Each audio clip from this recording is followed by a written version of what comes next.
In a world shattered by the echoes of the final cataclysm, a solitary figure emerged from the dust and ash.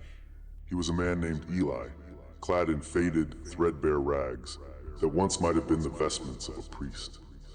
His eyes, though weary, gleamed with the sharpness of one who had seen too much and lived to tell the tale. His footsteps were light, the soles of his boots worn down to almost nothing as he moved through the ruins of what had once been a bustling city. The buildings around him leaned precariously, their windows gaping like the mouths of the dead, the glass long ago shattered by the winds of time and the ravages of the New World. The rain began to fall in a soft, almost apologetic drizzle, and Eli pulled his ragged black hood over his head. He approached a building that was once grand, its facade now marred by the scars of war and decay. It was a grim bastion of the past, standing tall in the wasteland, a silent sentinel to a time lost to the ravages of the end. Entering the forsaken lobby, the air thick with the scent of mildew and the faint whispers of the long departed, he made his way to the center of the room, where the elevator shaft stood open like a dark, gaping maw. Eli produced a homemade match, the sound of it striking against the roughened strip of sandpaper echoing in the stillness. He held it to the wick of a tuna can filled with oil, the makeshift lantern flickering to life with a warm, welcoming glow. The flame danced upon the oil's shimmering surface, casting eerie shadows across the decayed walls. With a grunt of effort, he attached the can to a wire pulley system that stretched down into the darkness below. He watched as it descended, disappearing into the gloom. A moment later, a second can appeared from above. Eli caught it, his eyes lighting up with grim determination. One by one, he lit 15 of these makeshift beacons, sending them down the elevator shaft like a chain of stars descending into the abyss. Their lights flickering, leaving a trail of illumination that pierced the murky darkness. The metal pole in the center of the shaft gleamed under their dim glow, beckoning him to continue his descent. With a deep breath, he grabbed a hold of the pole and began his slide, the torches throwing elongated shadows across his face as he sped downward. The world outside the shaft was lost to sight, replaced by the rhythmic hiss of his descent and the clank of metal on metal. The air grew colder, the scent of decay stronger, hinting at the secrets buried deep within the bowels of the tower.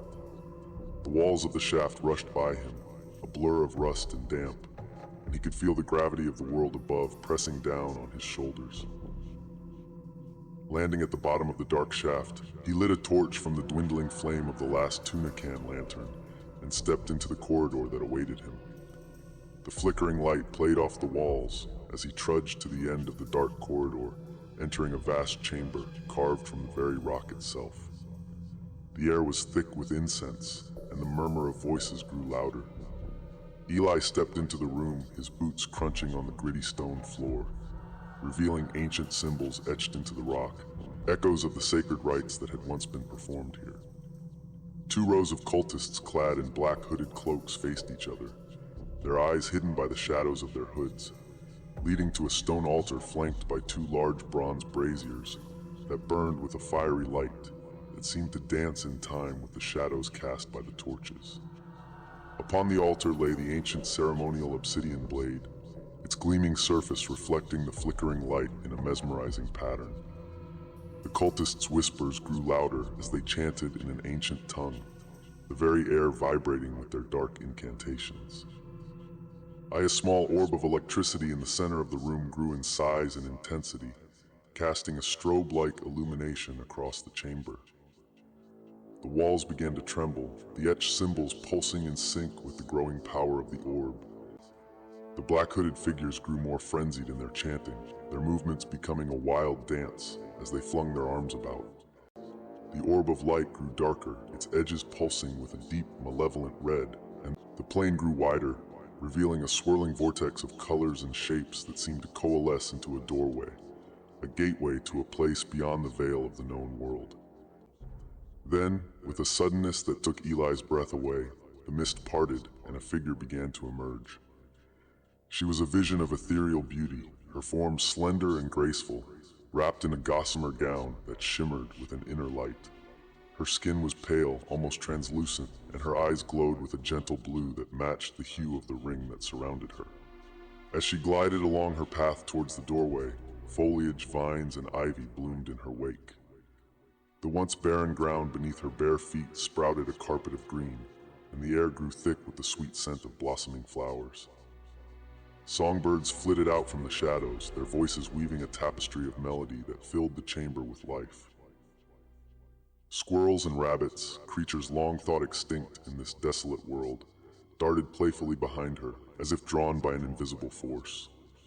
The very essence of the room shifted, the stale air of decay replaced by the vibrant energy of a new dawn.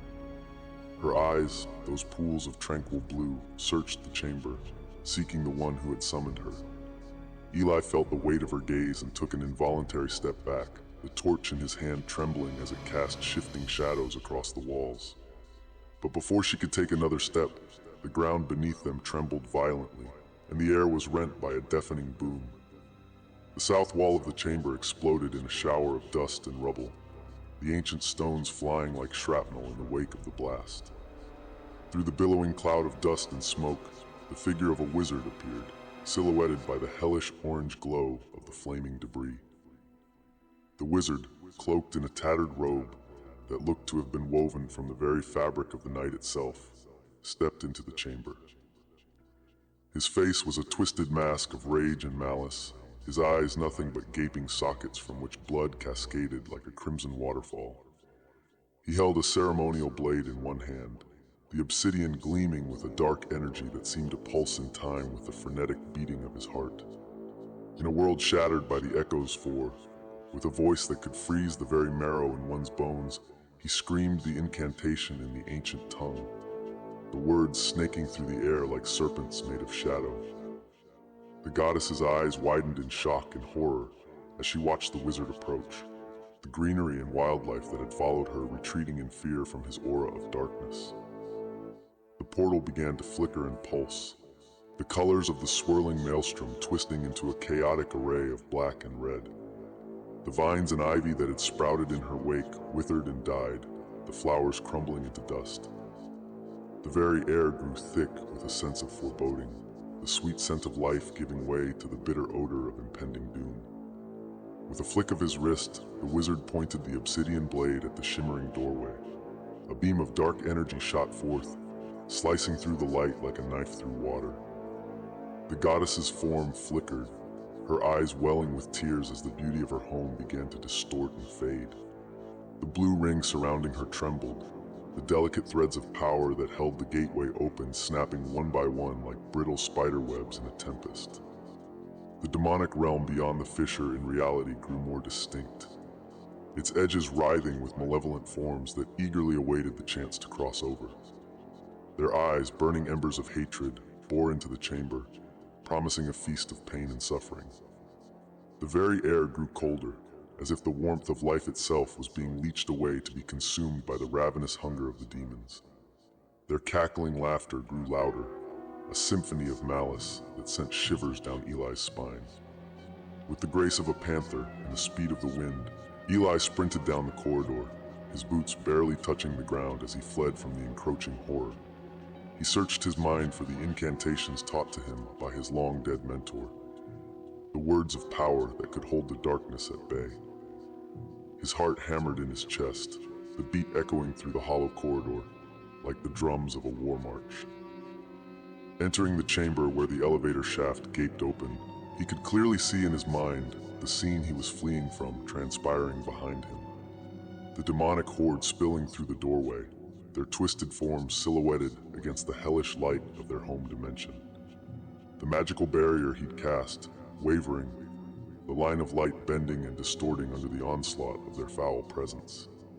The air was thick with the stench of brimstone and decay, a stark contrast to the sweetness of the blossoms that had accompanied the now-gone goddess.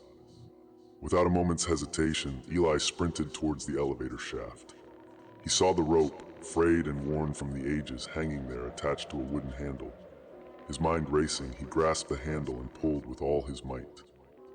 The counterweight at the top of the tower groaned and shifted, the ancient pulley system responding to his desperate tug. The rope grew taut, and he felt the first tremors of its movement. The demonic figures took notice of him, their eyes glowing with a hunger that made his skin crawl.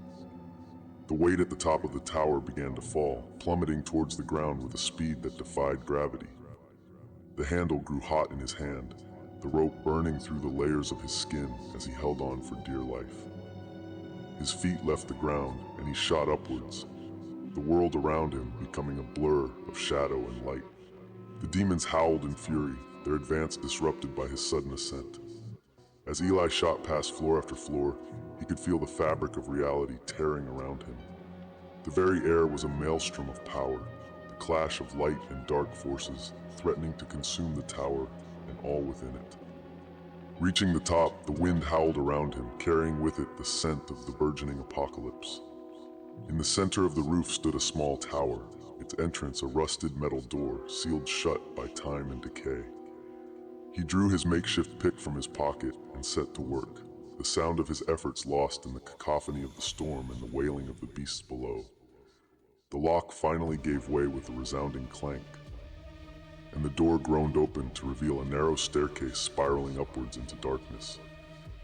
He climbed, his torch casting a flickering light that danced across the ancient stone, painting the walls with a pattern of shadows that grew ever more sinister as he ascended.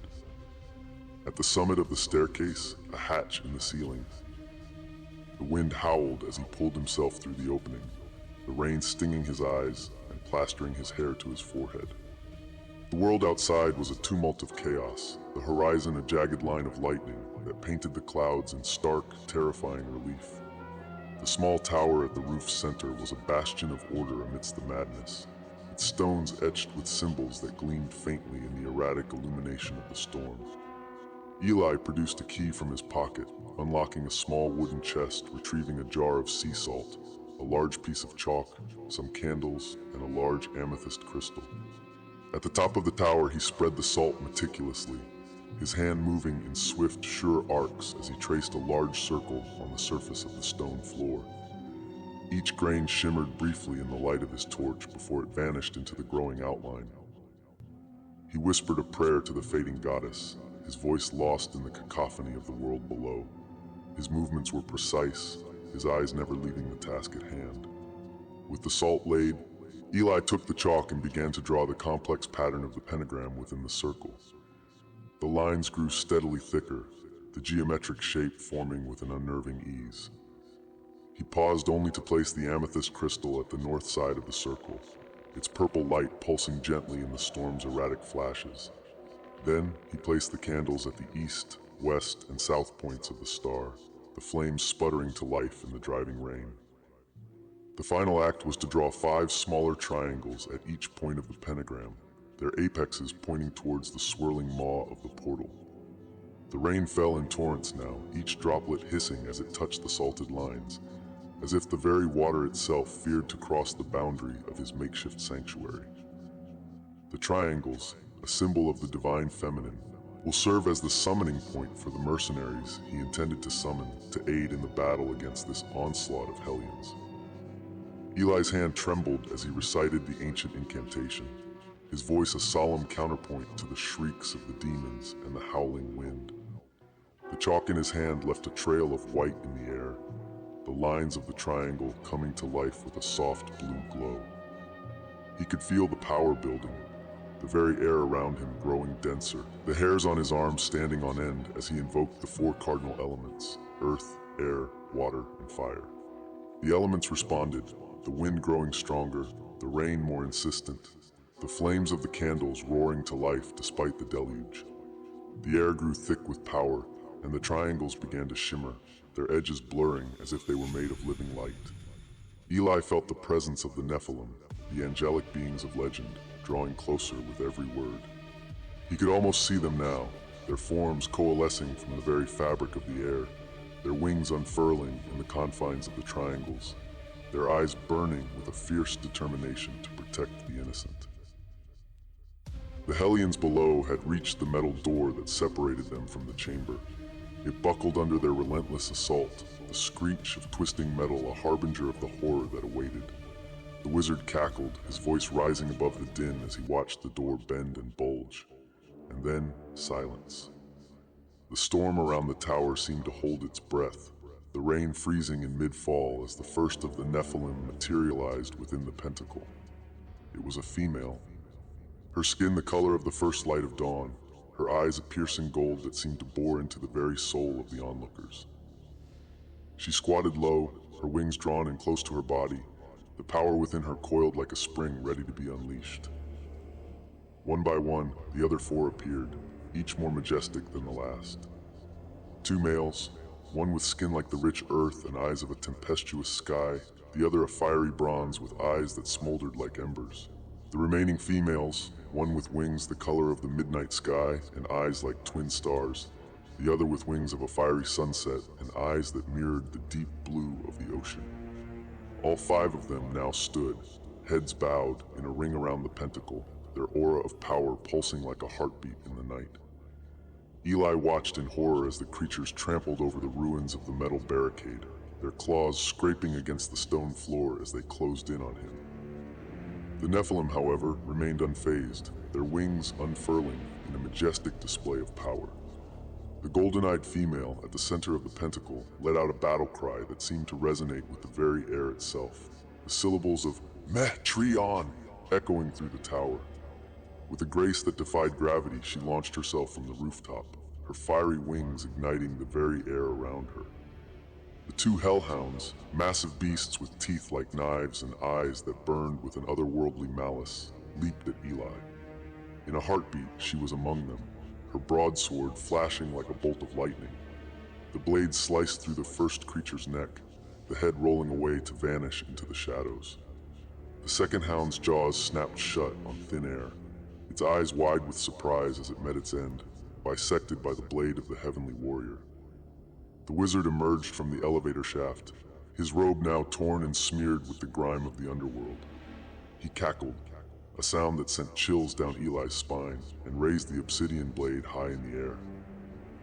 He was followed by three more hellhounds, their eyes fixed on the priest with a hunger that seemed to transcend the physical. Their jaws snapped in anticipation, their teeth gleaming in the flickering light of the candles. Two archdemons, towering over Eli, stepped forth out of the shaft, their forms a twisted mockery of humanity. Their skin was the color of ash, their eyes like pools of lava that promised agony and eternal torment. Eli felt the very ground shake beneath their monstrous forms as they approached, the air crackling with the dark energy that clung to them like a shroud.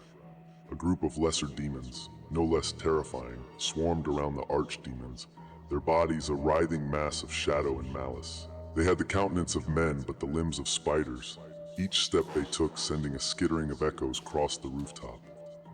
Their eyes were black orbs that seemed to drink in the fear of those they approached, their teeth like sharpened spikes ready to feast upon the flesh of the living.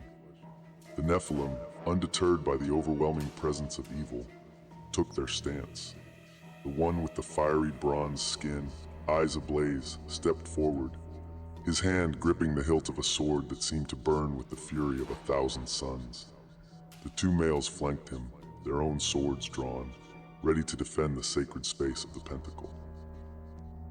The lesser demons, driven by an insatiable hunger for fear and chaos, lunged towards the Nephilim, their spider-like limbs reaching out to ensnare the angelic beings.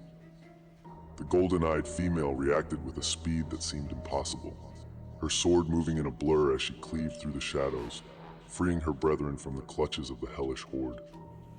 The earth-toned Nephilim swung his sword in a wide arc, sending a wave of golden energy that sent the lesser demons reeling back into the fray, their shrieks piercing the night. Above the melee, the skies grew brighter as a figure descended from the heavens.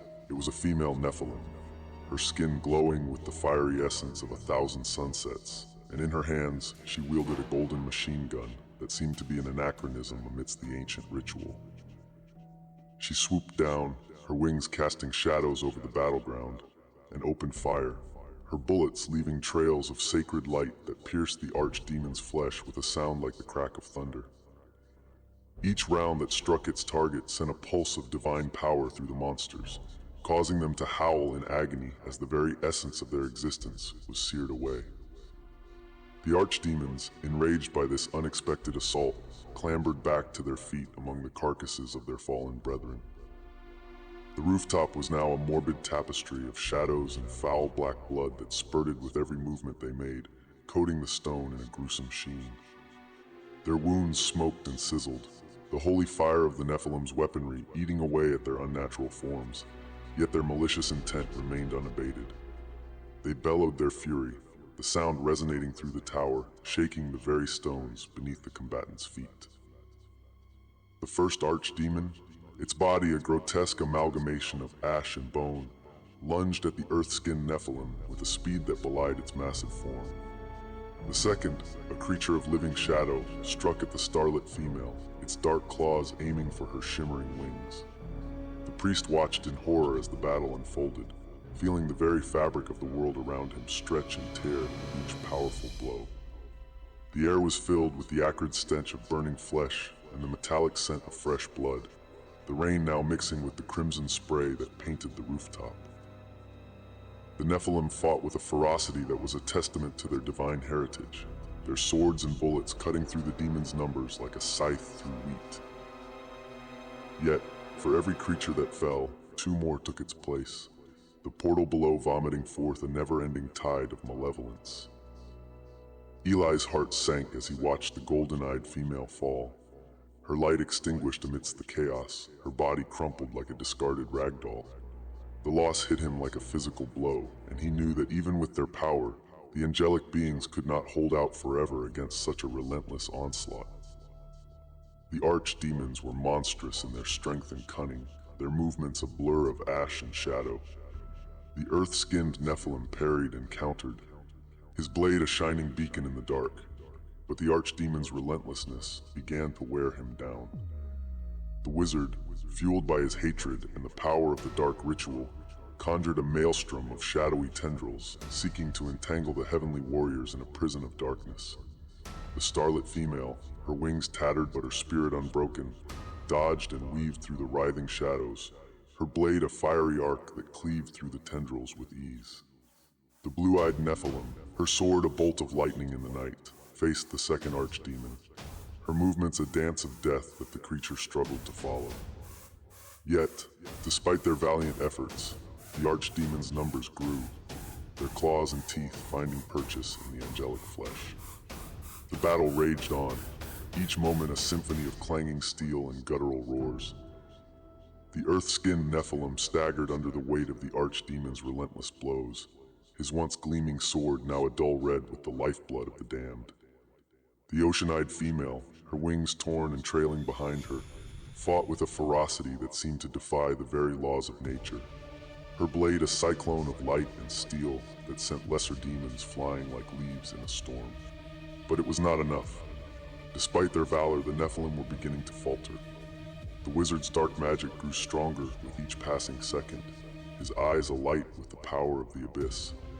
The air around him grew thick with shadow, and the very stones of the tower seemed to tremble with the force of his incantations. The archdemons, fueled by the wizard's power, grew in size and ferocity. Their blows, once easily parried by the angelic blades, now sent the Nephilim reeling back, their once invincible aura of light flickering like candles in a hurricane. Eli watched, his heart in his throat, as the starlit female stumbled, her sword arm hanging limp at her side. The archdemon of shadow loomed over her, its grin a twisted mockery of a smile. With a roar that seemed to shake the very heavens, the fiery-eyed Nephilim hurled himself into the fray, his blade ablaze with holy fire. He struck the archdemon with a blow that sent it reeling, its shadowy form dissipating under the onslaught of pure, unbridled light. The battle reached its crescendo as the Nephilim fought back to back, their swords a whirlwind of divine wrath.